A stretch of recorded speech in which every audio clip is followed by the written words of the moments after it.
Hey YouTube, it's Bravo back with another terrain vid, and this time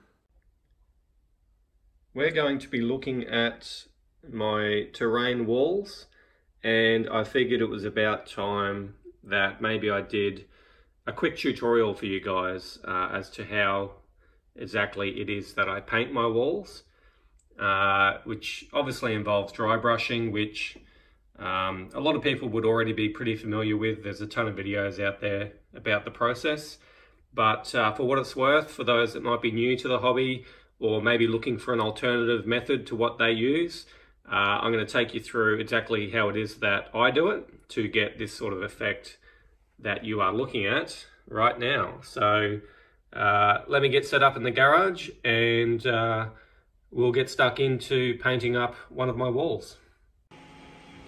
Okay, so here we are set up in the garage. I'll try and speak a bit louder in here. I've got a couple of 3D printers running in the background just to make sure you can hear me clearly. So this is the setup. This is what we're going to need to do our dry brushing. So here's our test piece. This is a 5 hex wall from the Talisman Sabre terrain packs that myself and my good buddy Lambo Amazeballs, who's another terrain tragic. We've recently launched, that's the shameless plug there, our business card, Talisman Sabre Terrain. We just launched last weekend. We've already sold a couple of packs, so that's going really well. But what better use of our terrain here than to use this wall to show you how it is that I do my dry brushing. So it's been printed in a black filament. This is pretty much as it comes off the printer, apart from I've gone in and removed some supports from in those gaps there. But this is ready to be primed, and I'm going to be priming it in black. So for that, we've got our big brush here, and I've got some black. This is actually just house paint, I guess you'd call it, from my local hardware store from Bunnings. It's just a sample pot. They're about $5 or so. Depending on what brand you get. And you know, I've primed with lots of different methods. I sometimes use spray cans, you know, craft paint such as Joe Songe's. They do a really nice range of craft paints, but this is what I've settled on, as I'm finding I get the best results from the subsequent layers that I put down when I prime with this actual liquid paint. So that's what I'm going with. So it's just a black. I'll be priming with that.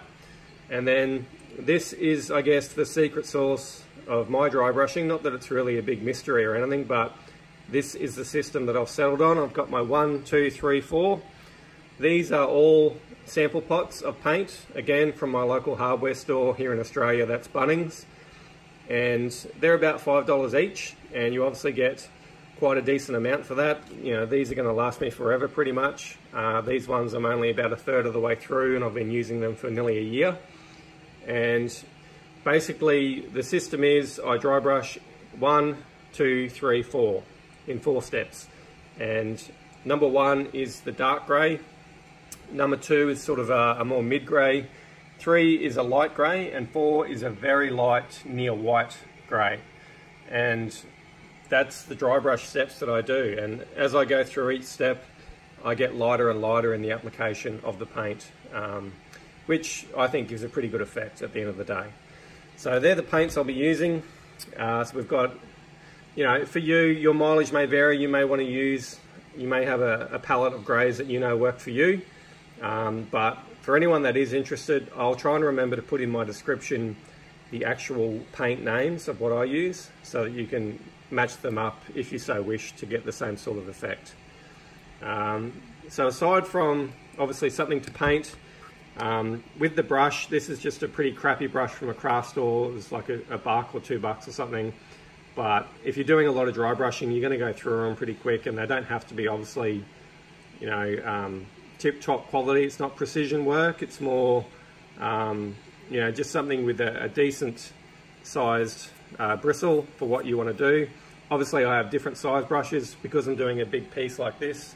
I'm using a big brush, but obviously pick the brush to suit what you're doing. And I just like the size of the bristles on this because it gives me good control as I move through and do my dry brushing. So you need a brush. We've talked about the paint, and importantly, you just need some paper towel as well, and you'll see why in a moment as we move into the steps. But I'm going to go and get this primed, and then we'll come back. Alrighty, so I've got some black paint onto our wall piece to prime it. So while I'm waiting for that to dry, I just thought I'd step you through a couple of other things. So here we've got the actual lids off, so you can see that colour transition from step 1 through 2 to 3 and then finally 4. So that's the actual colours, so you can get an idea of those. In relation to your brush, it's super important, especially if you're priming with that brush, to remember that you need to really dry that brush off and make sure it's totally dry when you go in to start doing your dry brushing, because as the name suggests, it's done with a dry brush, and if you have a wet brush, you're not going to get good results. It needs to be dry so that it's only hitting the higher points of whatever it is that you're painting. So I'm sure I'm telling some people how to suck eggs. A lot of people out there would know full well how to dry brush, but keeping in mind this video, I'm trying to gear towards people who might be new to the hobby, who are just starting out, so that's the best advice that I can give you. Also, in relation to the priming, as I mentioned, I use just a black liquid paint from my hardware store. I'm sure there's people out there saying, well, that's crazy, why don't you just use a spray can? It's quick and easy. And as I mentioned, I do that, and I've tried it before. I've just found that lately the black spray cans that I've purchased haven't been that great in terms of adherence and with the result that I'm getting. But I know there are other brands out there which I'm yet to try, which would do a much better job. So certainly if you're doing, I mean, for one wall piece, it's fine doing it by hand with a brush, but if you're doing bulk terrain painting, you definitely want to look at, using a spray paint if you can, because it's just going to save you so much time and effort. So anyway, let's wait for this piece. It's not far from drying. I've just had the hairdryer on it, so I'll give it a little bit and then we'll come back and we'll get stuck into step 1.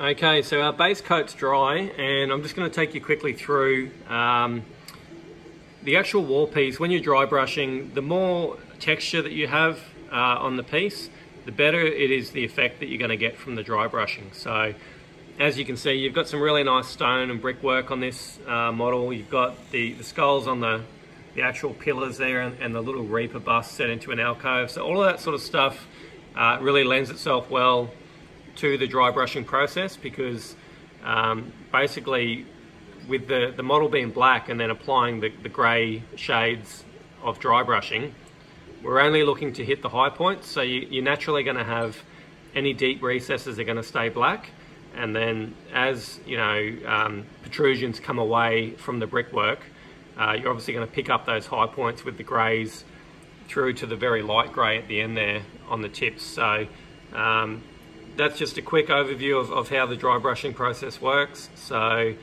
without further ado, let's get stuck into step 1, which is this dark grey colour here. Okay, so step 1. Want to get some paint on our brush. You don't need too much, because you're going to be wiping off a lot of the excess like so onto your paper towel. This is the first step, so this is going to be the heaviest dry brush, so you don't need to go crazy removing it. You just don't want big globs coming off. Basically, you can see there it's coming off onto the kitchen towel.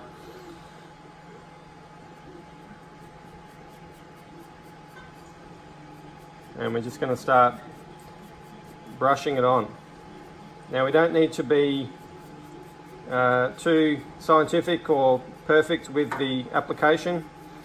I just use these rough brush strokes, and you're just picking up those higher parts of the model. And as you do it, and you do it more and more, you'll get a gauge as to whether you've got too much or not enough on your brush, and you'll be able to adjust accordingly. But just go off what you can see appearing in front of you. I definitely like the less is more approach. Obviously it's easy to add paint, but if you need to take it away, you need to start again and re-prime it. So I go lighter and I work it up.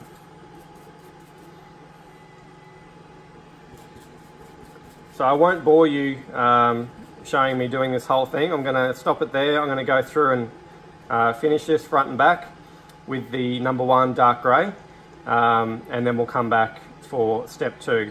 But just a quick note before I do, you can see these hexes along the bottom. I won't be painting those. The way that we've been painting these for Talisman Sabre Terrain is there's like a blue colour palette that we use for these hexes. So I'm just going to leave them. I'll just do the wall part, and then later on I'll come back and re-prime these parts black and do the alternative colour scheme for that. So we'll pause things there and I'll come back to step 2. Okay, time for step 2, but before we do that, I just thought I'd give you a closer look. So this is how it's looking after step 1. So hopefully you can see it's got that subtle darker grey tone starting to happen. And for comparison, this is just a straight up black one off the printer. So you can see the difference. So now we're going to go with number 2. In relation to dry time, I usually find that, you know, by the time I finish doing one, and then by the way, I don't wash my dry brush between steps. I basically finish number 1. I got rid of all of the excess I could out of the bristles, and I just roll straight onto the next one. I don't want to get the brush wet and have to re-dry it. And I find if you get rid of most of the paint and you're just rolling into the next step, there's absolutely no reason why you can't just start putting the next shade of grey on and repeat the process. So this time I probably get a slightly more paint off the bristles before I start than last time. As I said, step 1 was the dark grey, so I went pretty heavy with that. This one's not going to be quite as heavy, but again, same process. And you can see it's starting, well hopefully you can see, it's starting to pick up some of those edges nicely and give that sort of stone effect. And as you're dry brushing, try and make sure that you recognise edges and flat surfaces. For example, these little, these edges here, the edges of the brickwork, try and dry brush accordingly so that you're definitely picking those up with the lighter shade, and that'll give you a really nice effect. Same with over the sockets in the skull. I mean, you're probably going to get them anyway if you're thorough and go right over the model, but I try and pay particular attention to those areas that will naturally provide highlights and make sure that I hit them sufficiently to give a good effect.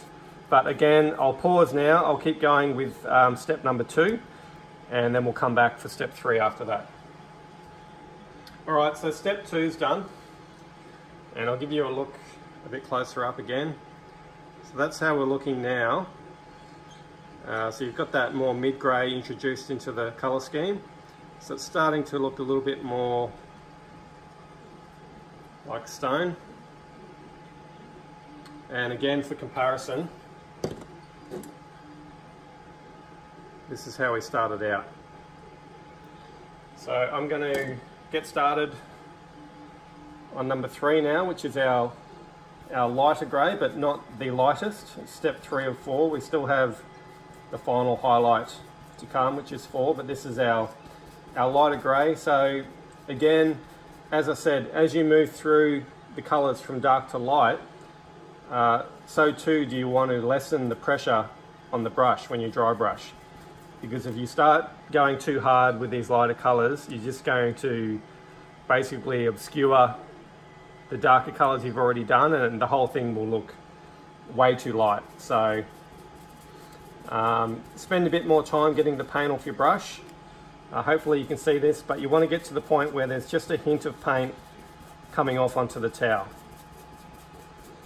And remember, the golden rule that I mentioned earlier is less is more. You can always put paint on your brush, so err on the side of caution and get rid of more than maybe you think, and just start dabbing it around onto whatever you're painting until you start seeing the effect that you want to see. But see, that's pretty good there. You can see already we're starting to hit those high points and it's giving a really good effect. Again, paying particular attention to those edges that would naturally be, you know, highlighted by the light. And while I think of it, parts like this, the underside of the arches and inside that alcove, we want, to me, terrain that's painted well is terrain that looks natural and real. And obviously with the way light works, it's going to be naturally darker in these arches and inside this alcove. So I'm more than happy to leave them pretty much black. I'll go around them and just sort of, I'll hit the bottom of these arches and a little bit where it starts to rise up, but I'm not going to go highlighting inside the underside of the arches nor in behind that reaper, because that would not look natural. So I'll keep going with this and then we'll come back for the final step, being number 4. Okay, so step 3 is finished, and that's how we're looking now. So we've got that nice lighter grey into the package now. It's in the mix and it's looking pretty good. Only one step to go now, just a final very light grey getting closer to white as a real sort of final highlight. And again, for comparison, this is how we were looking at the start. So looking good. Now what I'll say is in relation to this final step, if I'm doing a big terrain paint where I've got multiple pieces and I'm doing a batch paint, what I like to do is I very much vary how much of this final step I put on, because I don't want every wall looking the same. I mean, obviously these walls are the same, they're already identical.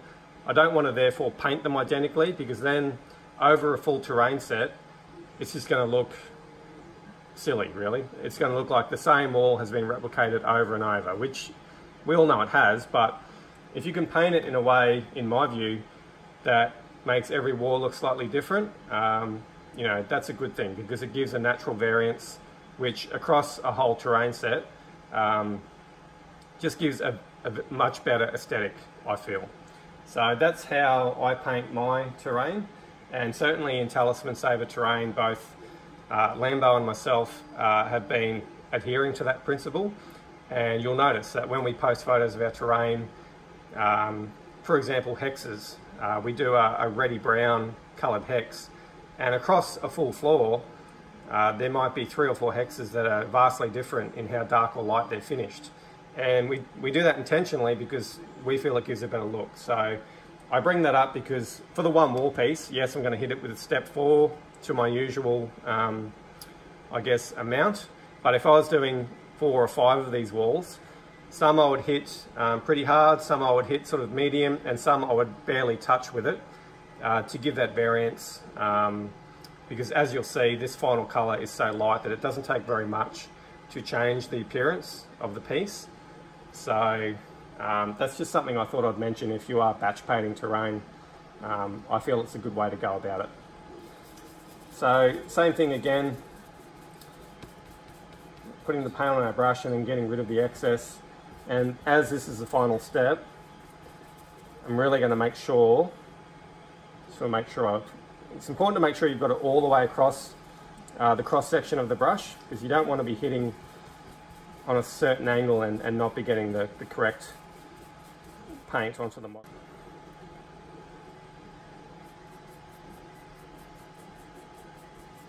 Okay, so I don't know how well the camera is picking this up, but this is probably the most satisfying step for me, because it really gives that final highlight that makes it pop. And you can be as liberal as you like with this. It's to taste, basically. I've told you how I like to do it, but you might be different, and that's fine. Everyone has that sweet spot for what they think looks good. So you do you. Hopefully this will help you do that. So again, I'm going to pause here. I'm going to go through and do the final highlighting, and then I'll show you the final result. Okay, so that's step 4 done, and we have our wall painted. So looking pretty cool, and certainly a lot better than what we started out with. So it's a foolproof method. I use it, I like it. Hopefully, if you're new to dry brushing, it can work equally well for you. A final note, I don't do washes on my walls. I've experimented with it, and I ended up finding that I just like the way it looks without a wash. I feel like with the 4 shades of grey, you get a good degree of variance to the finish where it looks natural. It's just more of a cleaner, clinical pop to me than how it looks when you start mucking around with brown washes. There are other terrain pieces that I wash, definitely, but just in relation to the walls, this is the finished product pretty much. Obviously once I paint the hexes, which I'll do later off camera.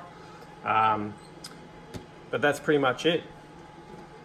Now, in relation to the terrain, as I said, this is from the Talisman Saver terrain packs.